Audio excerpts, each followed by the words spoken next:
Goeiedag, en ek wil 'n bietjie met die boere vandag gesels oor 'n baie interessante aandeel met die naam van Sun International. Nou, die maatskappy maak redelike wins en julle gaan nou vir my sê, "Joe Frans, hoekom wys jy nou vir ons Sun International?" Ons het nou in die laaste week gelees dat die Suid-Afrikaanse publiek 59% van hulle besteedbare inkomste doen hulle aan aanlyn dobbel. Nou ja, kan julle dit glo dat 59% van elke mens of gemiddelde mens wat jy sien wat bietjie kapitaal in sy sak het om te spandeer, hy gaan spandeer dit nie heeltemal op kos nie, hy spandeer van dit amper byna 60% wat hy het op aanlyn dobbel. Nou ja, dadelik het baie van die groter beleggers en van die regeringsinstansies gesê, ons moet dit stop want baie van daai geld word op onwettige platforms verhandel of amper kan jy sê gespeel mee en dat baie van daai geld gaan uit, niemand betaal belasting daarop nie en dat daar regulasies ingestel gaan word dat persone wat toelaas kry nie kan aanlyn amper kan 'n mens sê dobbel nie. Nou ja, dadelik het my oog gevang op Sun International. Ek sien die aandeleprys het al klaar so 'n bietjie begin skuif. Onthou, hierdie is 'n daggrafiek en as die regering net 'n bietjie van sukses gaan hê, gaan jy sien dat hierdie aandeleprys baie gou reageer na boontoe. En hoekom sê ek dit? Onthou, hulle hotelle of hulle plekke wat hulle het, hulle luukse vakansieoorde is baie geliefd onder toeriste. Suid-Afrika se toeriste getalle is besig om te styg, maar op die oomblik lyk dit of hierdie aandeel nog steeds onder druk is. Hier's 'n dalende wig. Die dalende wig het klaar na boontoe gebreek. 'n Dalende wig is 'n positiewe tegniese formasie wat baie keer na bo kan breek, maar my volgende teken sal wees bo hierdie lyntjie. Nou sê ek, hoekom daardie spesifieke plekkie?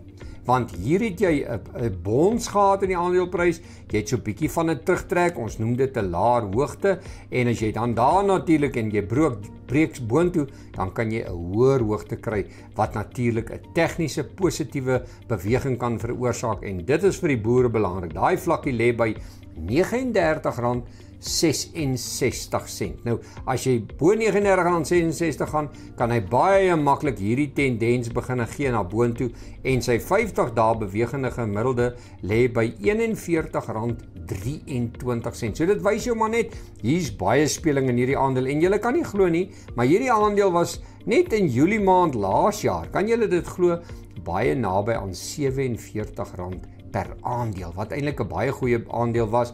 Nou ja, hulle maak goeie wins, behalwe as hulle nou gaan teleurstel as hulle nou weer resultate aanbring, maar as ons 'n bietjie verder terugkyk, sal julle sien, hierdie aandeel elke keer as hy hier by die R47 kom, dan begin hy weerstand kry of hy begin verkopers lok. So daarom wil ek vir beleggers sê, of vir boere sê, as jy hom koop, koop hom bo hierdie lyntjie, maar kom ons gee net vir julle 'n keerverlies. Daar's 'n baie lekker plek van 'n keerverlies en hy lê by daar op hy laagtepunt. Daar's die plekkie op die punt.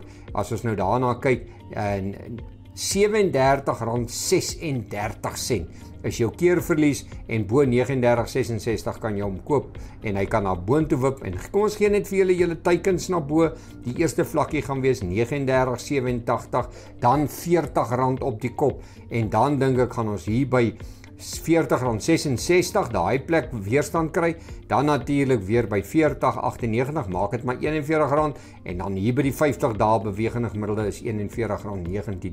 En wat sê die reël op tegniese analise? Die 50 dae bewegende gemiddelde is 'n ideale gemiddelde wat medium na langtermynbeleggers gebruik, want as ons kyk wat maak as hy daai 50 dae breek, dan begin hy lekker loop, hy kom hom toets en toe hy daar vanaf weghardloop, toe hardloop hy sommer pragtig op. So wat ons kan kry is dat hy soontoe kan gaan, begin al die pad hier speel en dan op die ou end breek na boontoe. Maar ek dink dit hang af van wat die regering gaan doen om, kom ons sê, aanlyn dobbelaars bietjie te bekamp, laat daai geld nie sommer net uit die land uit kan gaan nie, laat die ou maar tog moet na die groter dobbelhuise toe gaan, so Sun International, en daar kan hulle kyk of die ouetjie amper kan 'n mens sê nie oud genoeg is om in te gaan nie, of laat hy 'n toelaag het, laat hy nie kan dobbel nie, want wat baie van hierdie ouens maak, wat nou op die oomblik dobbel, hulle sit sommer by die huis en hulle dobbel op die selfone, so ek weet nie hoe gaan die regering dit doen nie, maar hierdie aandeleprys sê vir boere, hier is dalk 'n geleentheid, want aan die ander kant, julle sagte kommoditeite sukkel, mielie sukkel, koring sukkel, sonneblom sukkel, dit lyk of die wêreld te veel het, daar was nou net 'n verslag uit van Amerika wat sê, hulle verwag sommer so wonderlike oes in die geelmielies, want hulle gebruik mos korn, maar hierdie grafieke is dalk 'n manier om 'n bietjie die Desember vakansie te kry, en as die Sun International hotelle 'n bietjie goed doen, gaan hierdie aandeleprys ook goed doen. So, kom ons kyk 'n bietjie, dalk is dit 'n aandeel vir ons Kersfeesloopie, mooi loop, besoek gerus ons webtuiste www.fransklerk.com en daar kan jy al die inligting kry. Mooi loop, goed gaan.